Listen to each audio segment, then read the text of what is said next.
قوة إلا بالله العلي العظيم. قال الله تعالى في الكتاب الكريم: أعوذ بالله من الشيطان الرجيم. بسم الله الرحمن الرحيم. ورحمة الله وبركاته. Alhamdulillah, Alhamdulillah, syukur kita kepada 18 berbicara tidak dengan selalu bilang. Jadi bila mana proses mal hijrah itu, proses mal hijrah adalah bersama-sama sesuai dengan kaidah hijrah dan Islam. Tetap tu kita dah mula baca doa akhir tahun sebelum yang bersembunyi di gua Sur, Gua Hira, Jabal Nur, Jabal Nur, Bukit Tursina. Itu serangan orang.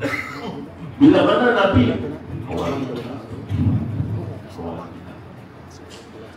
dah berpindah dan bersembunyi, Nabi ada lagi hamba Allah yang membantu Nabi hidup sepanjang di gua tersebut.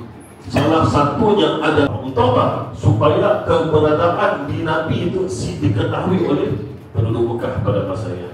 Yang kedua siapa? Yang kedua adalah anak Nabi juga, Asma binti Abu Bakar. Kenapa? Kerana itu Asma, wahai orang beriman, diwajibkan kamu untuk berpuasa seperti umat yang terdahulu. Kita puasa sih, puasa Ustaz, maknanya kita orang beriman. Cuma hasil daripada orang beriman tadi kita dapat kasih dapat. Sebab apa? Bila mana kamu puasa, memang kita orang beriman.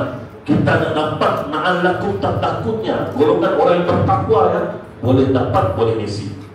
Ya yang perbezaan kita orang Islam dan orang bukan Islam. Kemudian dalam satu hadis tadi, siapa yang berhijrah kerana Allah Ta'ala, bila mana habis bayang jemaah semua pergi ke Mekah. Mam, apa hal kita lupa katanya? Ya apa? Saya kasih tahu lah. Ada macam itu saya. Aku lupa lihaza wa astaghfirullahalazim li wa lakum. Assalamualaikum warahmatullahi wabarakatuh. Waalaikumsalam warahmatullahi wabarakatuh.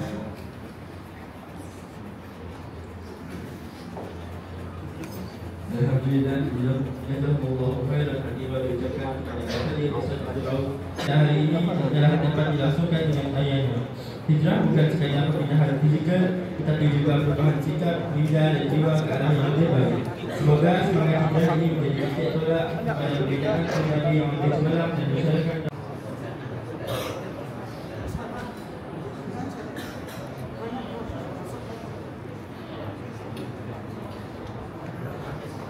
Dijemput Pengisi Serang Ibu Rosman.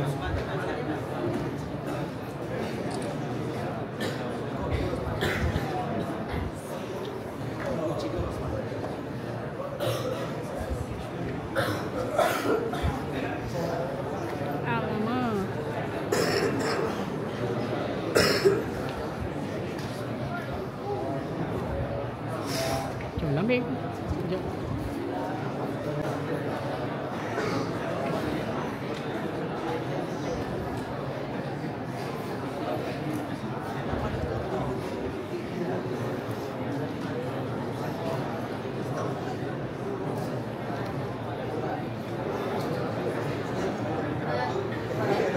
Terima kasih. Assalamualaikum.